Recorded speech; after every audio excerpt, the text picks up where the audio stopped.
these days chartered accountants have been speaking about three things: transfer pricing, Narendra Modi, and Sunny Leone. So we'll restrict our discussion to only the first thing. So maybe during our breaks we'll discuss about the other two things. Friends, today's topic, basically what I'm going to touch upon is use of database and case studies, and my subsequent speaker is going to take up some practical issues while benchmarking. So in my discussion, I have covered mostly what is documentation requirement, and we also take up a few case studies on using a database. So, what is transfer pricing documentation? We'll cover that. What is benchmarking analysis? What typical analysis are carried out? What are the Indian databases typically which are used by the taxpayers and also by the revenue? Then we'll take up two case studies, followed by, while carrying out benchmarking, there are two pointers that I would like to everybody to keep in mind.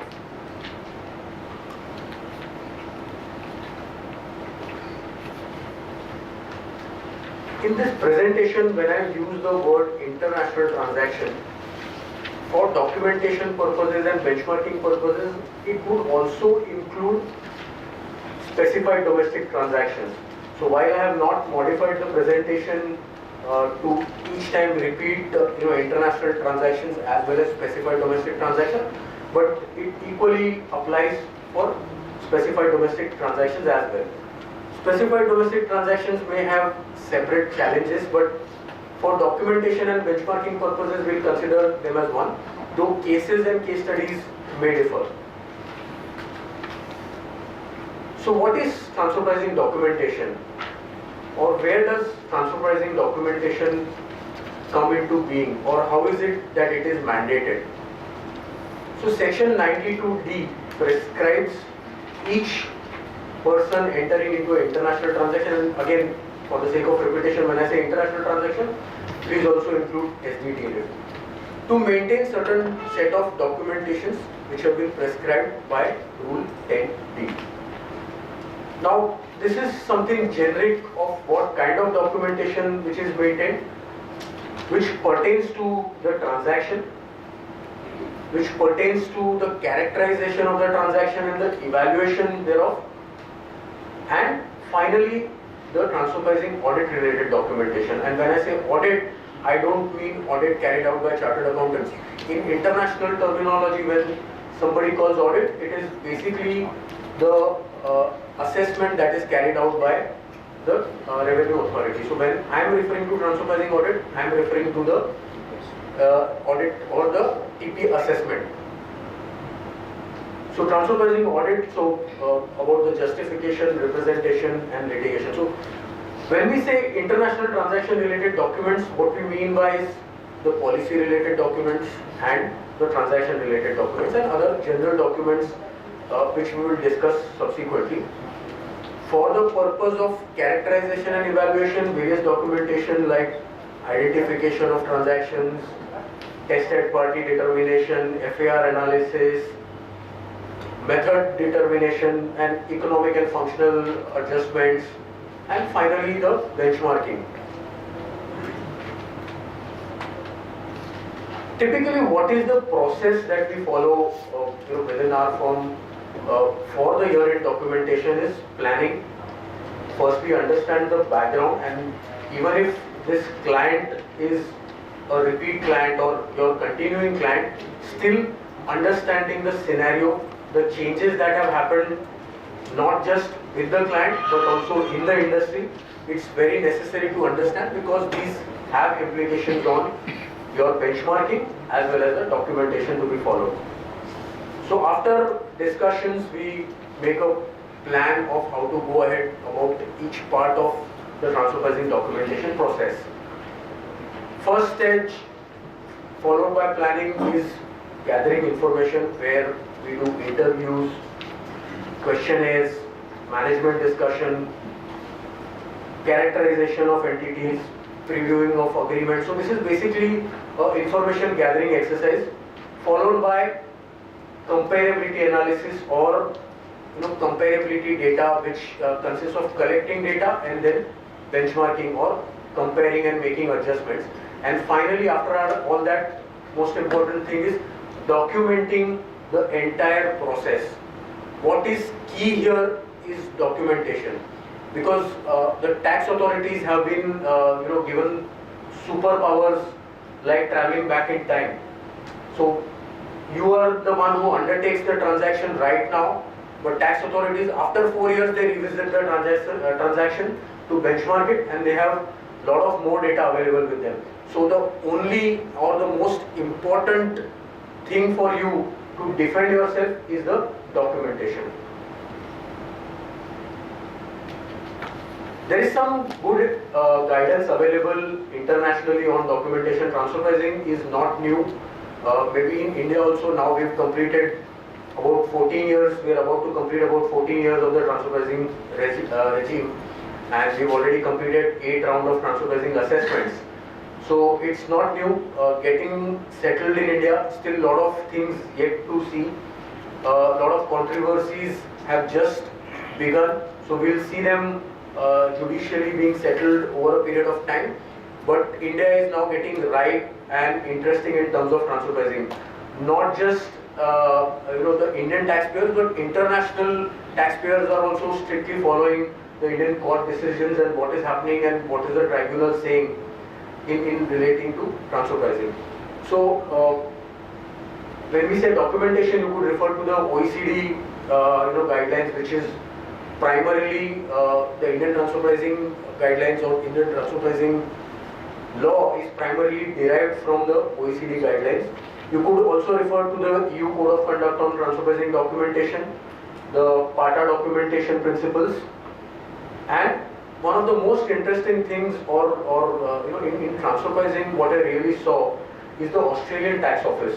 If you really visit their website, they have given exhaustive guidance to taxpayer on how do you determine transfer price, what kind of documentation should you do, how do you approach tax authorities, how do you demonstrate your transfer pricing, what are the risks. So it is a very good guidance available online in simple language. So I would appeal to all of you to look at the ATO website for this material. Very interesting. Friends, my talk will be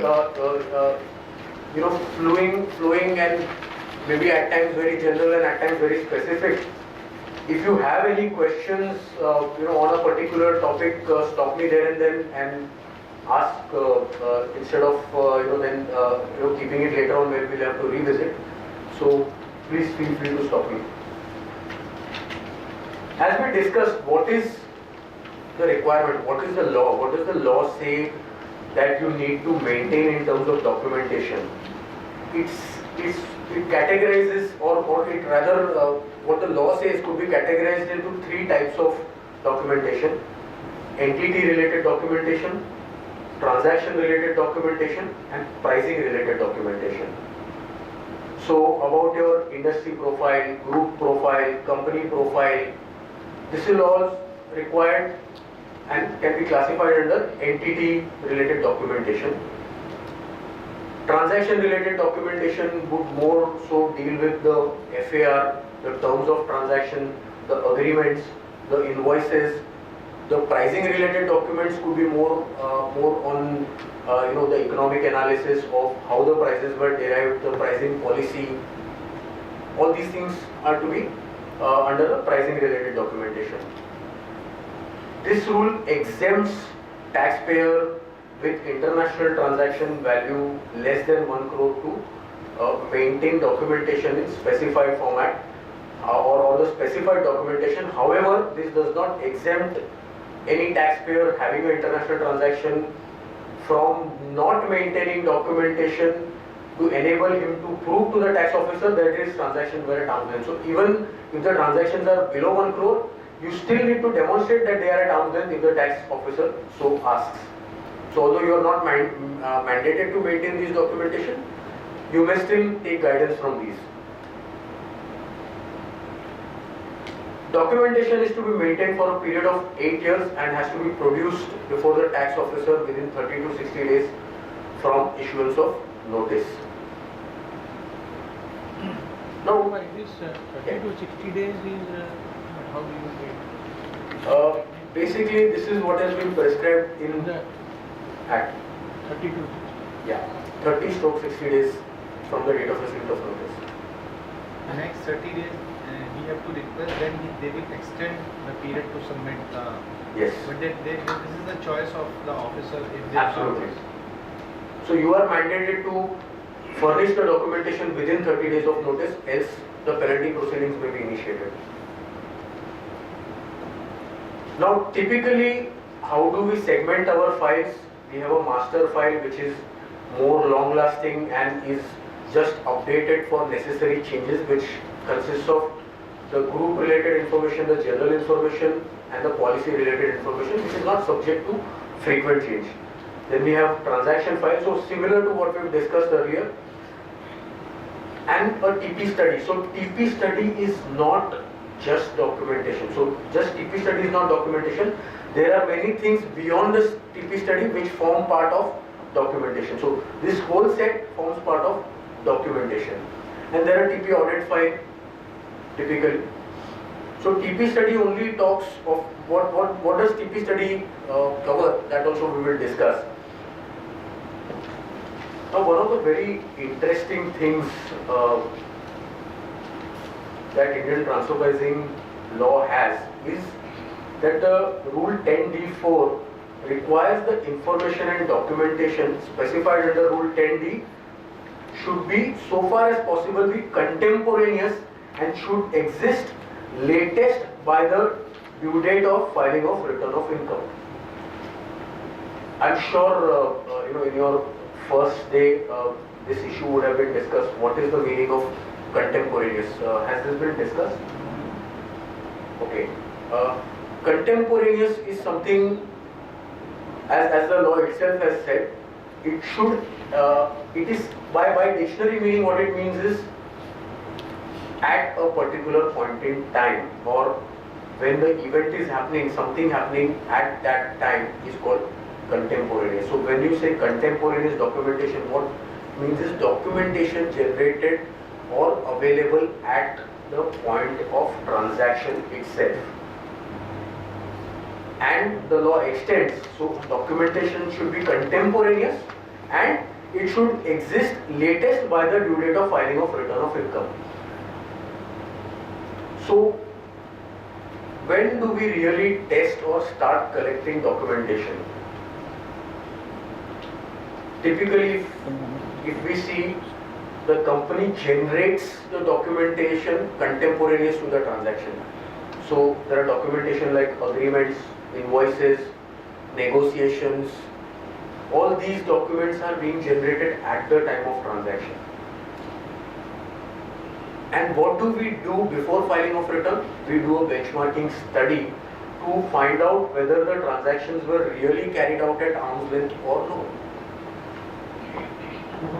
Now, when we say contemporaneous, this contemporaneous rule is applicable only to the taxpayer. The tax department is later on free to use the material which is subsequently generated, although relating to the same period. So the restriction is that the data, the information has to relate to the same period. But it may not be available to the taxpayer when he is doing the transaction, or maybe he is doing the transfer pricing study or benchmarking.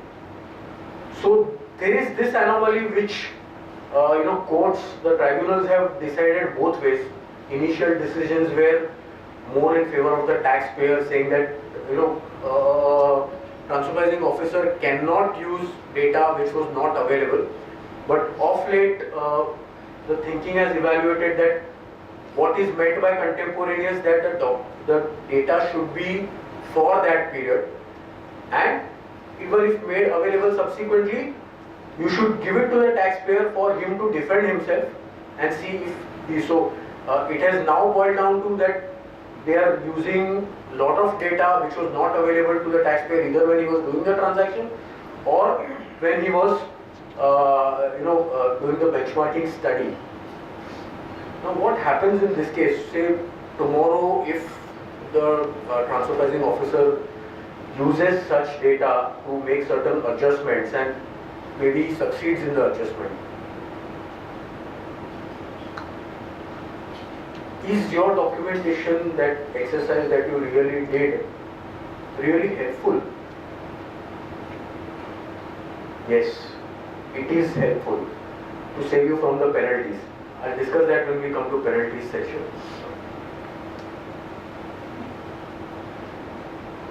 So, Sir, I would like to ask a small question. yeah, please. Like on 25th November, I finalized my TPs.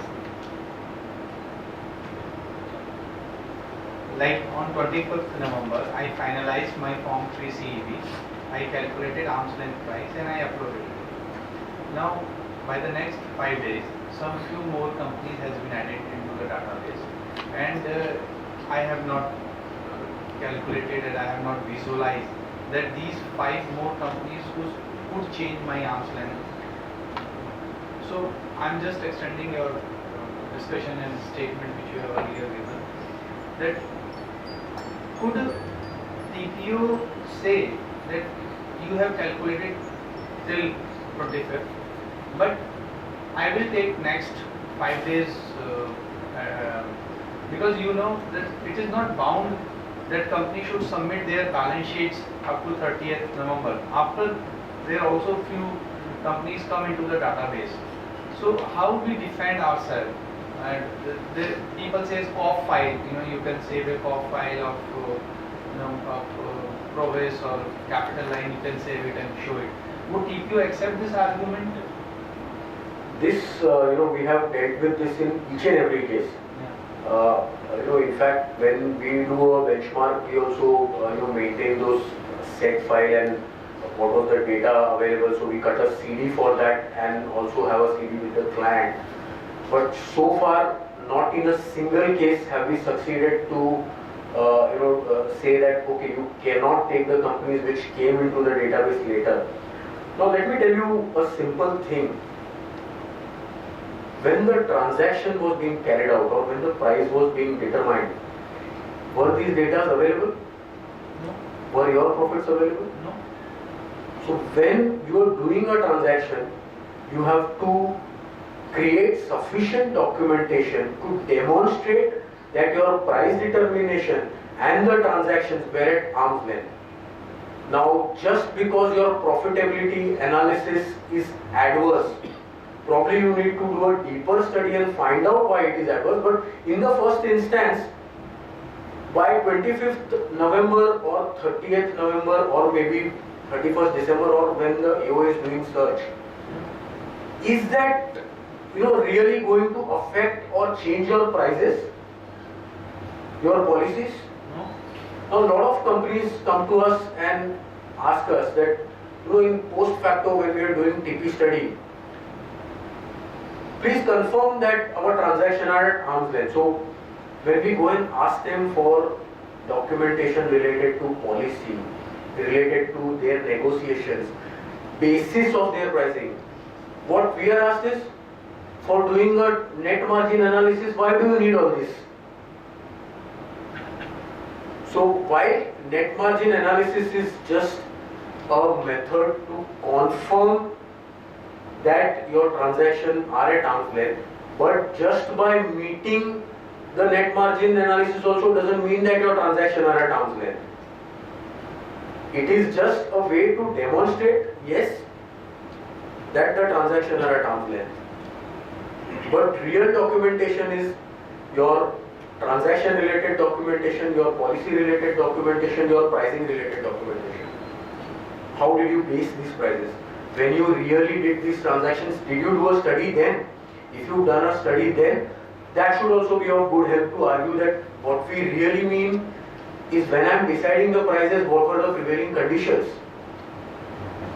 And typically net margin, which is used in 85% of cases, is really not the way how you determine your prices. I don't know how many clients estimate that net margin and then determine their pricing.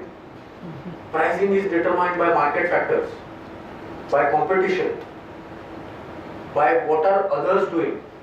Now, when a wholly owned subsidiary working exclusively for the parent company, when it is maybe say providing services or selling goods exclusively to the parent company, what has market price got to do with it? How are they determined? How are they, being controlled by the market factor? So there are these various challenges that might come up, but the real test, or as you said, the answer to your question is the AOs.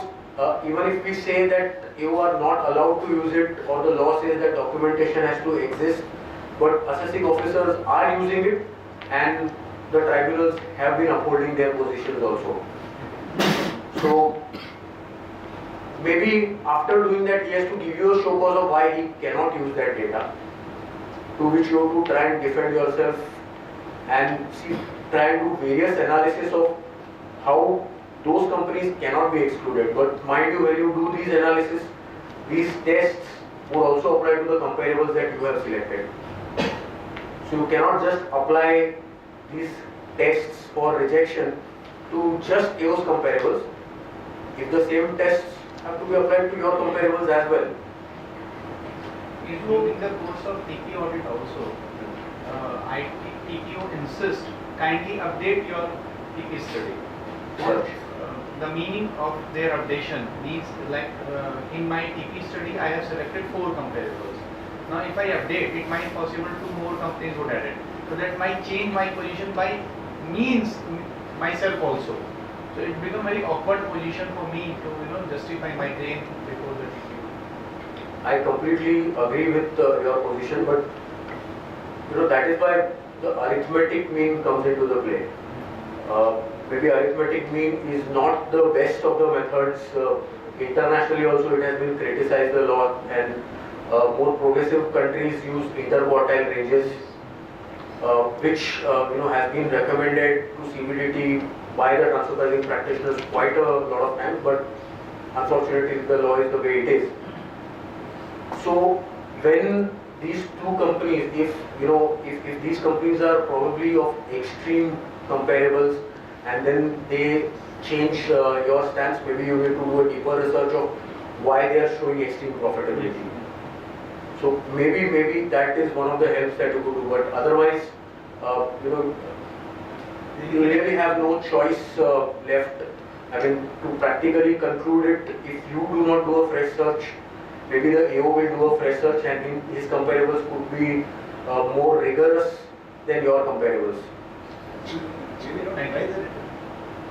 You certainly can. Till the date of permissible revision, you could definitely revise your return.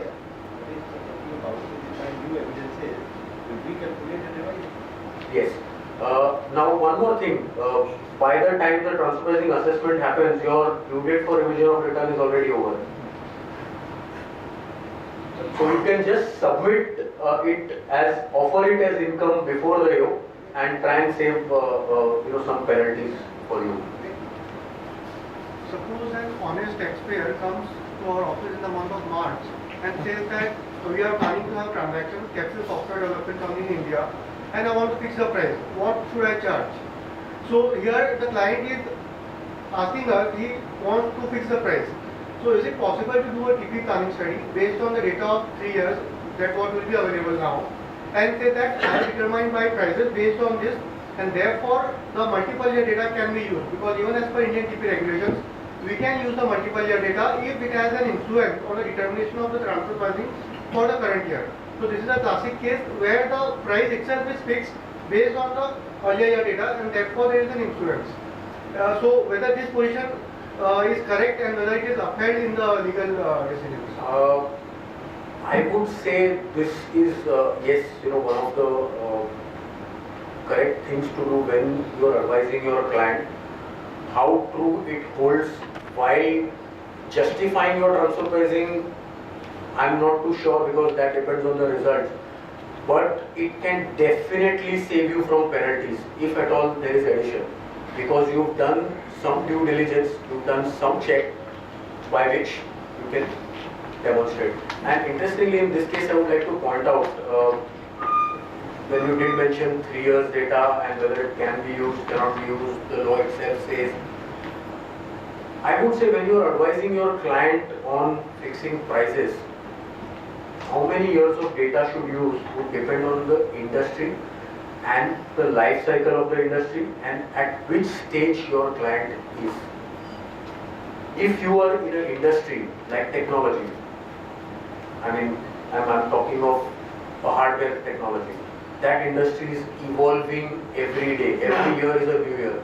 So whether last 3 years average is a good enough data, or maybe you talk of industry which has, which is a long-term industry, like for example, which has a cycle of 5 to 8 years, for industry to complete a complete cycle from recession to the peak and peak back to recession.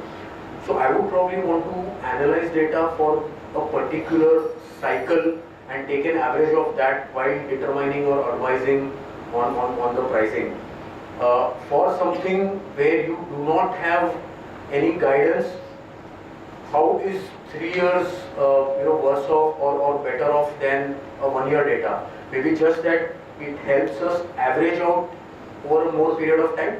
But if this 3 year has 1 year which is not a very typical year, then how do you deal with those data?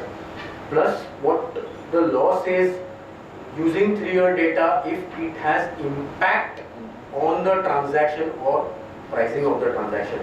Now, typically, if you see, there have been various views on this, and what I believe this could be used in more like where, say, a contract runs into a 3 year period, infrastructure contract, or those kinds of contracts where pricing is determined at the year 1 but has to be used over year 2, year 3.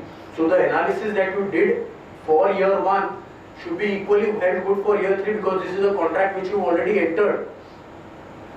So probably in these kind of circumstances, definitely the AO cannot deny you using year 1 data, although they will, and you will have to challenge it, but ultimately I think you could succeed in that.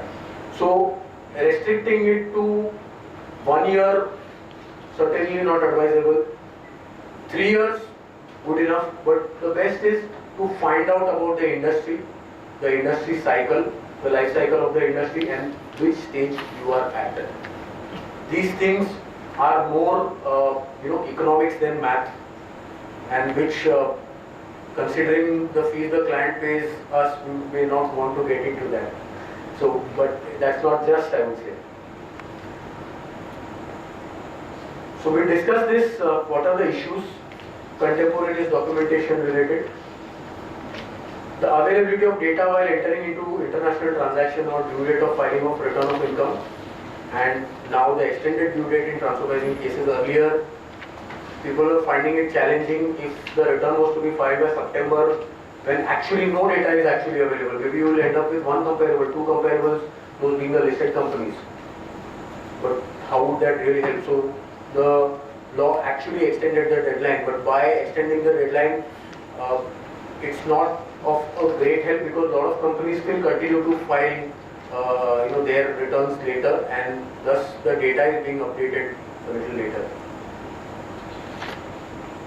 Use of earlier years data, we just discussed.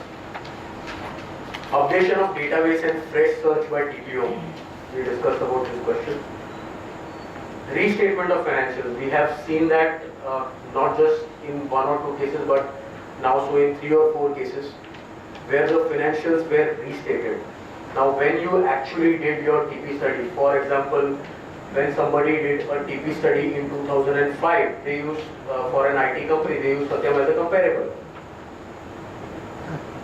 How good those financial statements were. So even the TPOs were using Satyam as a comparable. Tribunals have rejected Satyam as comparables in quite a few cases. So restatement of financials, what do you do there? You use this data. But this is all, let me tell you once again, this is all